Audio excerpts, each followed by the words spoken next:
हमारे देश में हम देखते हैं लोग सिर्फ नौकरी पर ध्यान देते हैं क्योंकि ये बड़ा सुरक्षित जोन है और विशेषकर सरकारी नौकरी पर सबसे ज़्यादा सुरक्षित जोन।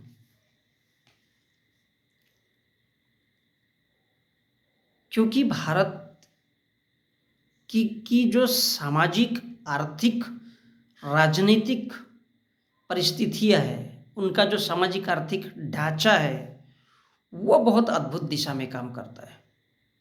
उसमें किसी भी सूरत में हमारे देश के हर पढ़े लिखे इंसान, चाहे वो बीए, एमए, एमएससी इस क्षेत्र का पढ़ा हुआ हो, या फिर वो मेडिकल का स्टूडेंट हो, या फिर वो इंजीनियर मतलब इंजीनियरिंग किया हुआ स्टूडेंट हो, अर्थात चाहे आर्ट्स फैकल्टी हो या फिर साइंस हो या फिर अदर फैकल्टीज के इंसान, कहीं ना कहीं वो सारे के सारे लोग एक ही दिशा में काम करते हैं। नौकरी उन्हें बेहद पसंद है क्योंकि नौकरी करने से हम एक ऐसे सुरक्षित माहौल में चले जाते हैं जिससे हमको पता होता है कि बस सिर्फ नौकरी करनी है, एक नॉर्मल इंसान की ज़िंदगी जीनी है।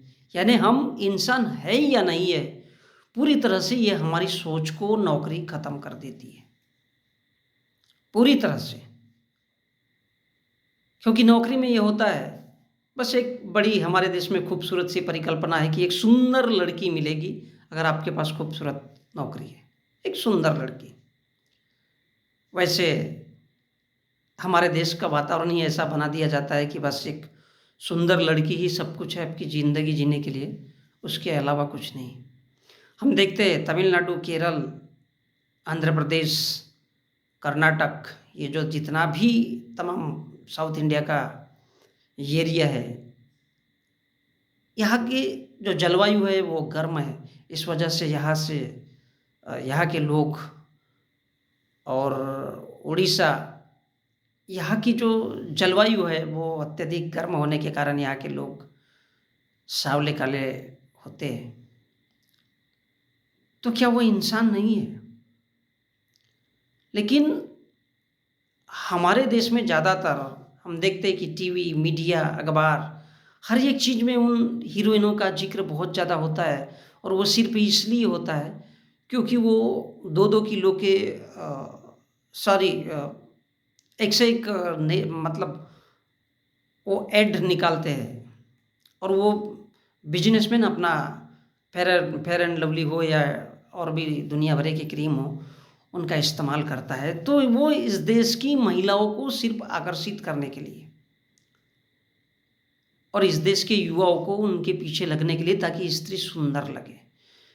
मेरे कहने का मतलब ये था कि भारत का जो दक्षिण एरिया है, वहाँ पर आज भी अ, मैं काफ़ी घूमा उसमें, तो मैंने देखा कि उसमें एक नैसर्गिकता है, एक प्राकृतिकता है उनमें। जबकि नॉर्थ इंडिया में यदि हम देखते हैं यहाँ से लेकर के, तो एक फैशनेबल देश नज़र आता है। तो सवाल इस बात का है, मैं यहाँ पर इसका जिक्र नहीं करना चाहूँगा।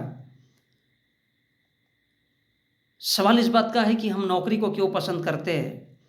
तो हम देखते हैं कि हमारे देश में, भारत में वैज्ञानिक प्रगति नहीं हो पाती है, और इसके लिए आईआईटी, वैज्ञानिक संस्थान, विश्वविद्यालय, प्रयोगशालाएं और विदेशी विश्वविद्यालय, साइंस एंड टेक्नोलॉजी हब जो हमारे देश में बनाए जाते हैं, उनमें उनकी छाप स्पष्ट रूप से दिखाई देती है। उसमें वैज्ञानिक की सोच होती नहीं है।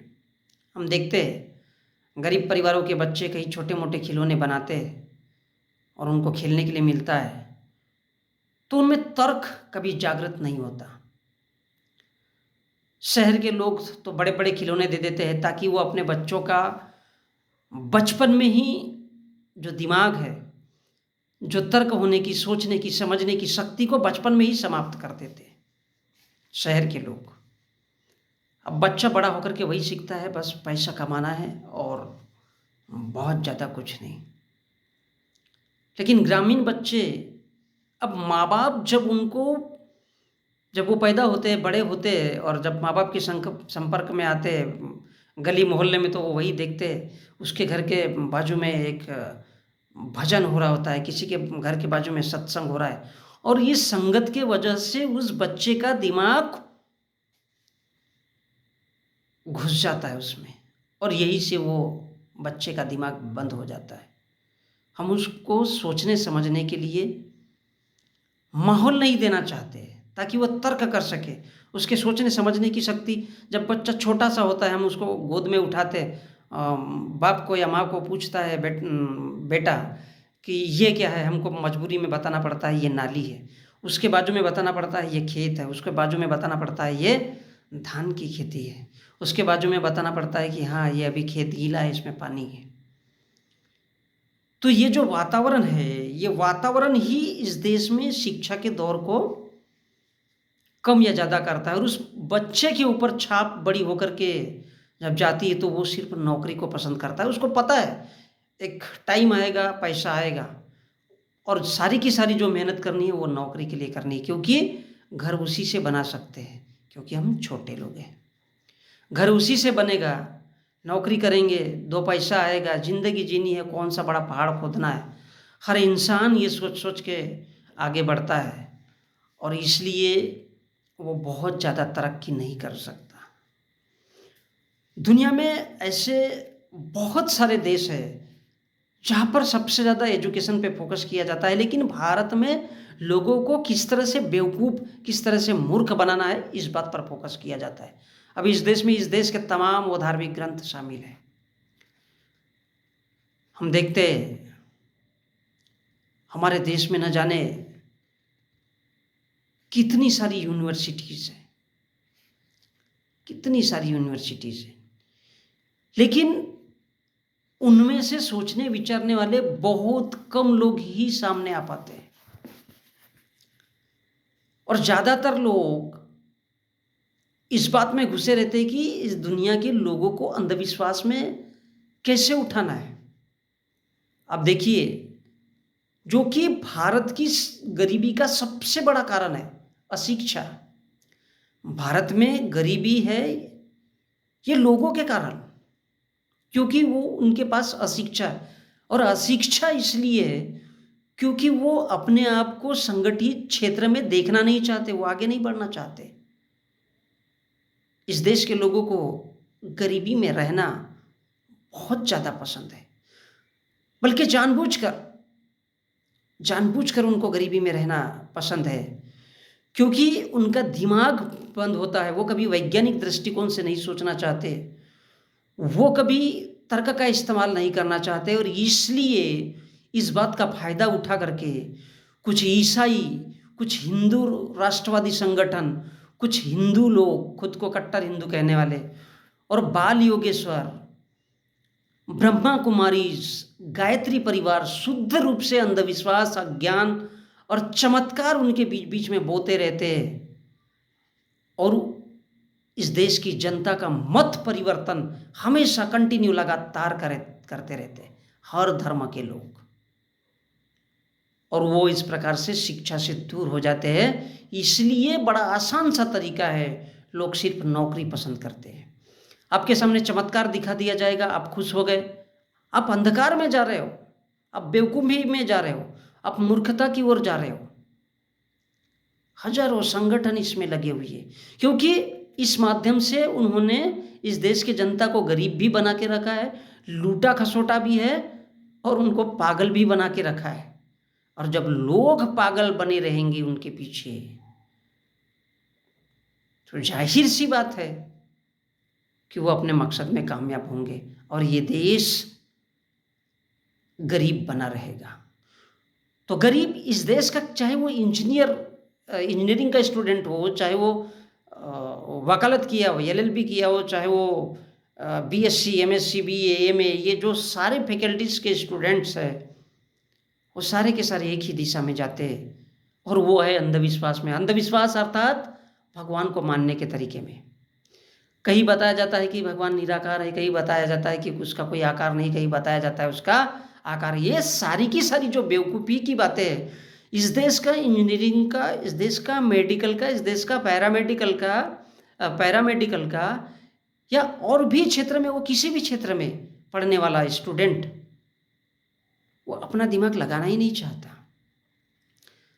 इसका फायदा उठा करके इस देश का मीडिया भी उसी दिशा में काम करता है और विज्ञान विरोधी बातें उनके दिलो दिमाग में भरी जाती है और यहाँ तक कि उनको हथियारबंद प्रशिक्षण भी दिया जाता है और इस देश में दहशत का वातावरण पैदा किया जाता है। और इस देश के इंजीनियरिंग, मेडिकल और तमाम वो छोटे बड़े प्रोफेसर, वकील, डॉक्टर, ये जो सारे के सारे शिक्षक, सारे के सारे जब लोग एक ही लाइन में चलते हैं और वो उस अंधविश्वास में घुसे रहते हैं, तो वो खुद ही अपने पैर पे कुल्हाड़ी मार करके अशिक्षा का साथ देते। वो नहीं चाहते कि वो शिक्षित हो। इंजीनियर बन गए अगर आप तो शिक्षित हो गए, देयर इज नो वैल्यू। अपने मेडिकल के स्टूडेंट का कोर्स कर लिया और बहुत बड़े डॉक्टर बन गए, देयर इज नो वैल्यू।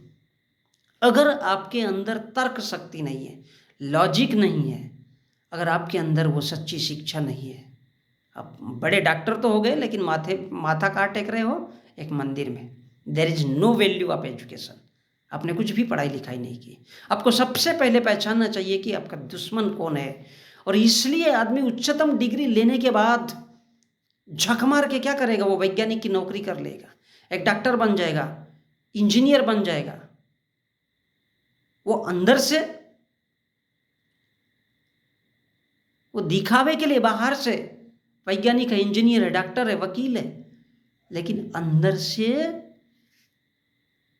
कोई वैज्ञानिक नहीं बन सकता, वो इंजीनियर नहीं बन सकता, वो डॉक्टर नहीं बन सकता। वो अंदर से पूरी तरह से अशिक्षित है, 100% अशिक्षित है। क्योंकि वो सबसे पहले क्या करता है? अंगूठियां पहनता है बड़ी बड़ी। ये क्या है? उस इंसान के बेवकूफ़ होने की निशानी। भाई चमत्कार से अगर तुमको कुछ मिलता है तो ये एजुकेशन, इंजीनियरिंग का 5-5, 6-6 साल, मेडिकल के लिए 6 से 8 साल, ये सारे के सारे कोर्सेज करने के लिए की ज़रूरत क्या है? अंगूठी ही पहनो, सब कुछ तुम्हारा ठीक हो जाएगा। तो ये सब क्या है? हमारे देश में चंद्र ग्रहण, सूर्य ग्रहण, ये जो लगता है हमारे देश में, उसको राहु केतु के माध्यम से समझाया जाता है। और इसलिए भारत के जो वैज्ञानिक है वो खुद भी राहु केतु है। वो वैज्ञानिक हो ही नहीं सकते क्योंकि वो अंदर से क्या है? अशिक्षित है। वो खुद राहु केतु है अंदर से। इसलिए उनका सड़ा गला दिमाग इस देश में लोगों को कुछ भी नहीं बता सकता। वो नाम मात्र की नौकरी कर रहे हैं सिर्फ पैसा कमाने के लिए। घर से आए, ऑफिस गए, ऑफिस में 2-4 फाइलों पर साइन कर दिए, फिर आ गए। There is no value of education. सार्वजनिक क्षेत्र में अगर देखते हैं तो बड़ा मुश्किल से इस देश के मीडिया में उनका बोलबाला दिखेगा, चर्चा दिखेगी, लेकिन वो वास्तव में धरातल पर कुछ होता नहीं। क्योंकि वैज्ञानिक, इंजीनियर, डॉक्टर, वकील सारे के सारे अंधविश्वासी बनके उन तमाम संगठनों का काम हल्का करते, उन धार्मिक लोगों का काम हल्का करते। अब वो चाहे ईसाई हो, हिंदू हो या ब्रह्म कुमारी हो, गायत्री परिवार हो, ये सारे के सारे अज्ञान, चमत्कार, अंगूठी वंगूठी, ये सब मिला करके, सारे के सारे सब मिला करके इस देश की जनता को और ज़्यादा अंधकार में डालते हैं, उनको अंधविश्वासी बनाते हैं। और सिर्फ इसलिए बनाते हैं ताकि वो लोग गरीब बने रहे, गुलाम बने रहेंगे, गुलाम बने रहे। और गुलाम अगर यदि बने रहेंगे तो वो सिर्फ नौकरी करना पसंद करेंगे, क्योंकि उनके अंदर दिमाग ही नहीं होगा। और दिमाग नहीं होगा तो हमेशा नौकरी करेंगे। और इसलिए भारत का हर इंसान सिर्फ नौकरी को पसंद करता है, सिर्फ नौकरी को पसंद करता है, सिर्फ इसलिए कि बड़ा कंफर्ट जोन है। घर में बीवी पड़ी है, उससे मिलना है, उससे प्यार मोहब्बत करना है, बच्चे से आना है, मिलना है। नौकरी तो कर लिया, 8 घंटे टाइम पास कर लिया हम लोगों ने, और क्या करना है? प्राइवेट सेक्टर है तो 12 घंटे करना है, टाइम पास कर लिया। कंपनी में भरपूर मेहनत कर ली, उसके बाद अब क्या करना है, टाइम पास करना है, टाइम पास करना है तो कहा बीवी बच्चे के पास। और इस प्रकार से उस इंसान का पूरा जीवन उस उसमें चला जाता है और वो नौकरी परस्त होता है और अपने बच्चों को भी वही देता है। और यही वजह है कुल मिला करके, घुमा फिरा करके, कि हर इंसान सिर्फ नौकरी को पसंद करता है।